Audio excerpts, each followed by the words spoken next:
Francesco Bagnaia's underwhelming performances this season have triggered a storm of speculation across the Motogp paddock. The Italian rider, usually a model of consistency, has looked far from his best, leaving many to question whether the arrival of Marc Marquez at Ducati has unsettled him both mentally and technically. Some insiders suggest that Bagnaia is struggling with confidence, particularly after seeing Marquez's rapid adaptation to the Desmosedici. Others, however, believe the issue lies deeper, with whispers that Bagnaia and Marquez are not riding the same version of the Ducati GP25. Ducati Corse General Manager Luigi Dall'Igna has now addressed these claims directly.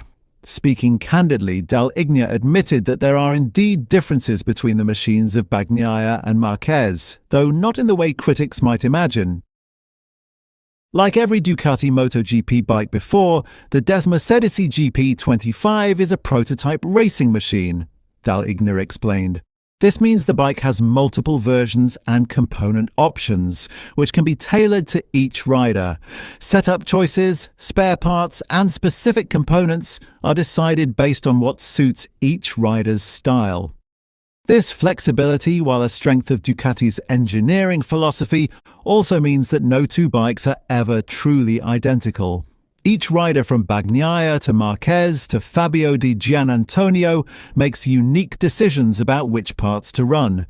Dall'Igna even provided a clear example from the recent Catalan Grand Prix.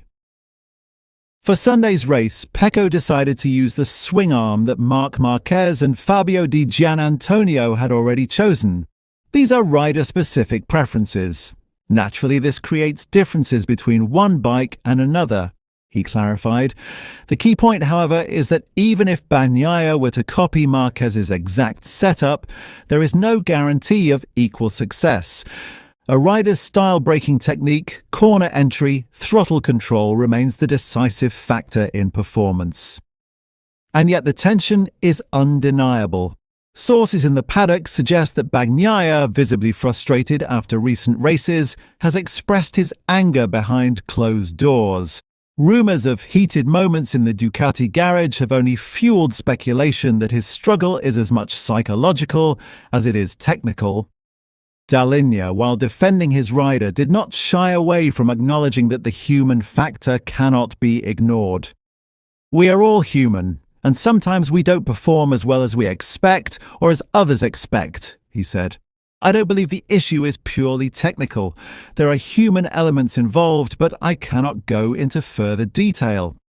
Ducati's strength has always been its depth of engineering, allowing riders to personalize the Desmosedici to their style, but that same flexibility can expose vulnerabilities when a rider is searching for confidence. Bagnaia's insistence on experimenting with components, even adopting Marquez's choices, suggests a degree of uncertainty creeping into his approach. For Marquez, the adaptability that made him a six-time Premier-class world champion is shining through, as he bends the Ducati to his aggressive, instinct-driven style. Bagnaia, by contrast, is a more methodical rider who thrives on stability and precision. The contrast is striking, one rider extracting instant results, the other seemingly second-guessing himself. If Bagnaia's frustration continues to boil over, Ducati may face more than just technical headaches. They may be staring at a psychological battle inside their own garage.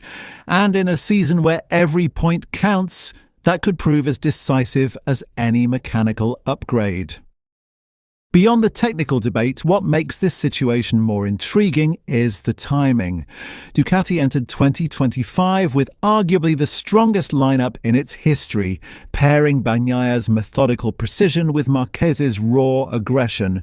The plan was simple: dominate the grid with two of the fastest riders in the world.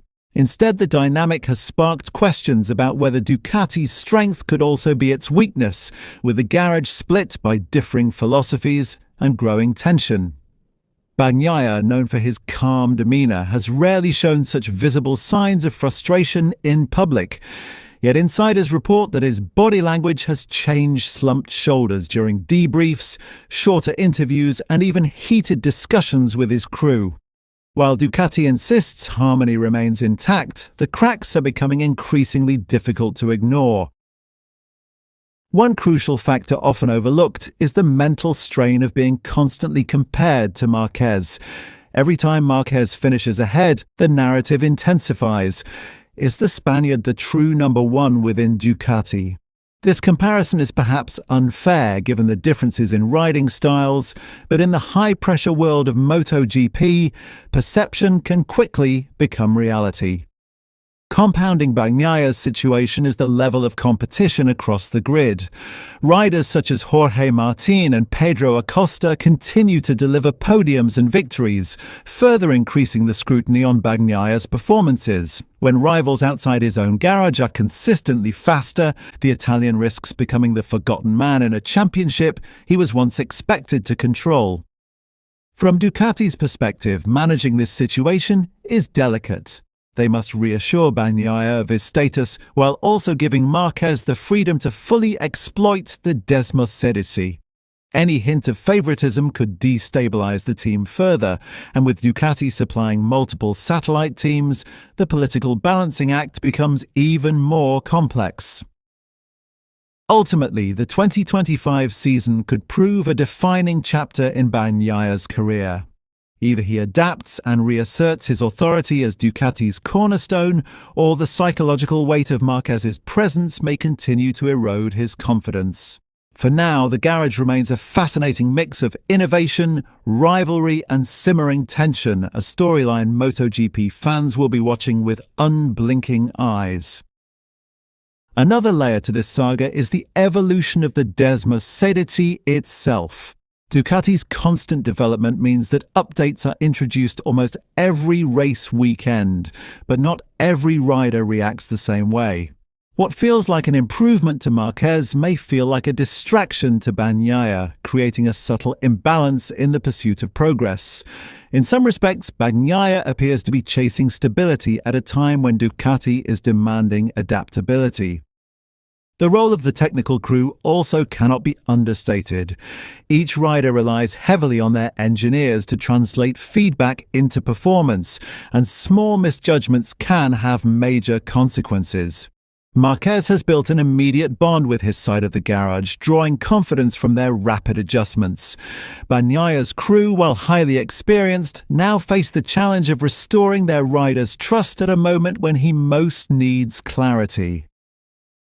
It is also worth noting the wider implications for the championship narrative. If Ducati allows the tension to escalate unchecked, rival manufacturers like KTM, Aprilia, and Yamaha will be waiting to capitalize. An unsettled Bagnaia could give his competitors a rare opportunity to exploit Ducati's internal struggles, turning what should have been a dominant season into a far more open title fight.